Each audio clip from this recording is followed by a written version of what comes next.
Let's talk about hair growth and taking care of your hair that is growing around your, I guess, what would I even say? The vulva? Pubic hair. Your pubic hair. Thank Yeah. you. I'm trying to be fancy here. So let's talk about pubic hair. Everybody wants to talk about pubic hair. It's so fascinating. It's Well, something. I'll tell you why. As a Yeah. 56-year-old woman, I'm gonna share something that I don't think I've ever shared publicly. Okay. When I got engaged, at the age, I guess I must have been 26, 27, I had this bachelorette party, and my friends bought me this ridiculous thing to dress up in that just was this weird kind of series of ribbons that was tied together like a teddy. And when I stepped out, everybody was like, because I didn't do anything Right. to my pubic hair. I mean, this would have been back in the early 90s, like trimming, waxing, Brazilian wax. Like this was not a thing. And so I had my first ever pubic hair grooming at my bachelorette party. Oh my goodness. Where my girlfriends were literally trimming around this thing that they had put me on. And it was the first time that I'd ever even known that this was a thing. Right. And so when I look now, fast forward, and I'm 56, and I look at how obsessed even teenagers are Yeah. about their pubic hair, first of all, it's kind of sad. And secondly, I just think that there's probably a lot of misinformation about what you should do down there, what you shouldn't do down there, why to be careful around it. And so I'm just going to turn the mic over to you. Yeah. Well, and it's not surprising that people have those questions because I swear, like every second month, every women's magazine talks about pubic hair. Like it's the most important thing in a woman's life. Mm-hmm. So yeah, I mean, we have pubic hair for a reason. Most likely it's to protect the skin, to help maintain the pH, help to trap moisture in, so, it's probably less important now as it was, say, 10,000 years ago when we, didn't have the kind of coverings and, ability to, protect ourselves from the elements that we have, now. And so, it's a personal choice like any hair removal. And obviously with society, it has sort of waxed and waned, pardon the pun, with importance. A lot of it, I think our current sort of obsession with it is related to the fact that showing pubic hair used to be a sign of nudity. That was the sign of public nudity. So when people started removing more and more, like in, clubs and things like that, they could start to show more and more and more. So that was kind of part of the definition of public nudity. So I think it's got that sort of titillation associated with it. But, no one gets worked up if they see a dude's pubes hanging out from his swimsuit, right? That's true. That's okay. It's okay that it sort of melds into the hair on his thigh. No one's freaking out going, oh my God. So, I think it's just a personal thing. If people do all kinds of body modifications. People pierce their ears, they pierce their nose, they get tattoos, they remove pubic hair. Some of these things are more reversible than others. And I just think if you like it, that's fine. Just to keep in mind that if you start developing irritation, if you start developing problems, then that could be part of it. And sometimes we see issues when people have been removing pubic hair chronically, their skin starts to get drier. If that doesn't bother you and you're just like, well, I'm just going to use a moisturizer, that's okay. You're adults and you make a choice. But there really isn't a medical reason that we would recommend it apart from there is a condition called hidradenitis suppurativa, which is a chronic inflammatory condition of sweat glands on the vulva. It also can affect in your armpits and other places you have these specialized sweat glands. And for people with that condition, removing pubic hair with laser can sometimes be helpful. But people have to remember, when you remove pubic hair, it's traumatizing to the skin. You're raking a razor over the skin. So that's causing, irritation or inflammation. It can introduce infection. We see lots of infections related to, pubic hair removal. We see injuries and all kinds of things. So it's just something, people make choices all the time. Is it normal to feel embarrassed by the fact that you didn't know any of this? The reason why people don't know is nobody talks about it. So if nobody explains to you the names of your body parts when you're first using them, if nobody talks about it in school, if every message you've seen has been damaging or, that you're dirty and disgusting, you walk through all the stores and you see all of that. You watch a movie and there's no foreplay and no pubic hair and so everything that you've seen, you see women's magazines that tell you the most important things, your pubic hair, and you see all this. Of course, it would be normal to say, well, how did I not know this? You didn't know this because the system was stacked against you. Because, we haven't even been able to say vagina in print until when was it? Like maybe 15 years ago, 20 years ago? I might be wrong, and maybe this is one of these truthy sounding things, but I heard it wasn't until the vagina monologues that the New York Times could put vagina in print. So Wow. if saying the word vagina has been basically forbidden in public until what, like 1990-ish, how could people know? So what are we getting wrong about our vaginas?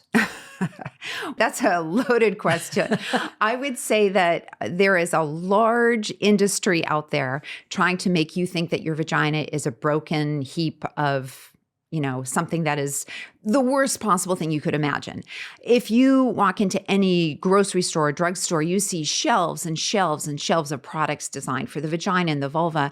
And, none of them are necessary, really, except menstrual products. But you see all these things. And of course, even if you don't have any symptoms at all, how could you not be affected by all of that? So I think the big thing that we're getting wrong is that the vulva and vagina need some kind of extra special care. They don't? No, the vagina is a self-cleaning oven, takes care of itself. You don't need to do anything there. And the vulva is just skin. People have been taking care of their vulvas for tens of thousands of years without, special wipes and washes. And, nobody died out because of that. So I think it's really important for people to remember that there's really nothing special that's needed. You can use a cleanser down there if you want to on your vulva on the outside where your clothes touch the skin, not inside. Just like you use a cleanser elsewhere on your body and that you're good to go. So just so I get the terminology right, and I'm embarrassed that I'm about to clarify this as a 56-year-old woman, but I'm going to ask anyway. So the vulva is the stuff on the outside. It's like the curtains, and the vagina is the inside? Yeah, so the vagina is inside where you would reach inside to pull a tampon, that type of thing. The vulva is where your clothes touch the skin, and the vestibule is where the two meet. Okay, wait. So now you just added a third thing. So the vulva is the outside. Yes. So as you're sitting here listening to Dr. Gunter, if you're sitting, it's what's pressing against your pants or your underwear if you're wearing it. Okay. Exactly. And then when you open that up, you call that the vestibule? Yeah. So think about a doorway, right? Yeah. So if you're outside on the street, you're looking at the building face, that's the vulva. If you step in the doorway, Yes. that is the vestibule. And if you open the door and go in, that's the vagina. So does your vulva and vagina have a pH? Sure. Everything. Your skin has a pH. So your skin has a pH. Your mouth has a pH. Every part of your body that has water has a pH. And so the vagina has a pH that's between about 3.5 and 4.5. It's acidic. And that exists as part of controlling the vaginal ecosystem. That is what allows the good bacteria to grow. That stops the bad bacteria from growing. It's what keeps sort of the whole thing as it needs to be. The skin pH is a little bit higher. And so what you don't want to do is introduce products into the vagina, even water, because that can actually damage that ecosystem. And that actually can cause the pH to rise. So an elevated pH in the vagina is a sign that there's something wrong. It's not a cause, it's the result. And so you can't change it with any kind of product. It's an inside job. So is there a pill or a supplement or some sort of product that we need in order to clean or balance the pH of our lady parts? No. So the whole balancing of pH is this big myth. Anyone who tells you that you can balance the pH of your vulva or vagina has outed themselves as being an idiot on the subject. So you can't do that. There's no product that can do that. And I always tell people you should be blocking people online if they're talking about that. So how do you know if your pH is off? Well, if you don't have any symptoms, you don't need to worry about it. And what symptoms would I be looking for? So if you have a discharge that's different for you, if it's yellow or green or has a smell or it's got blood in it, if you have itching either inside or on the outside, you should see your doctor. We check your pH of the vagina to help us make a diagnosis of some conditions, but an elevated pH in itself is not necessarily a sign for that anything needs to be done medically. Also, in menopause, the pH of the vagina rises if you're not using estrogen. You said that the vagina is a self-cleaning oven. What does that mean? Well, that you don't need to do anything to it. When you think about a self-cleaning oven, if you took any abrasive cleaners to it, you would damage the inside of it, right? And so it's that's what that analogy is all about. So you don't need to add anything to it because you're gonna damage it. Got it. Well, now I'm thinking about my oven because I always spray something in there before I, turn the dial. So I'm both being marketed to incorrectly for my oven and I'm being marketed incorrectly for my vagina. Well, I just want to say I am certainly not an expert in oven technology, and I get around oven cleaning by just not doing it.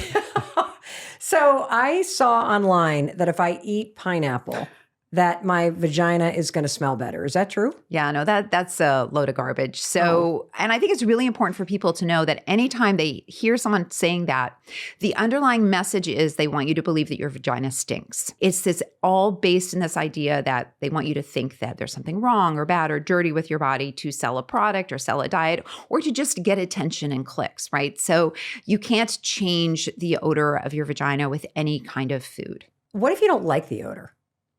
Well, if you think that there's something different, medically different, you should go in and get evaluated and get tested to make sure that what's going on is not a medical condition.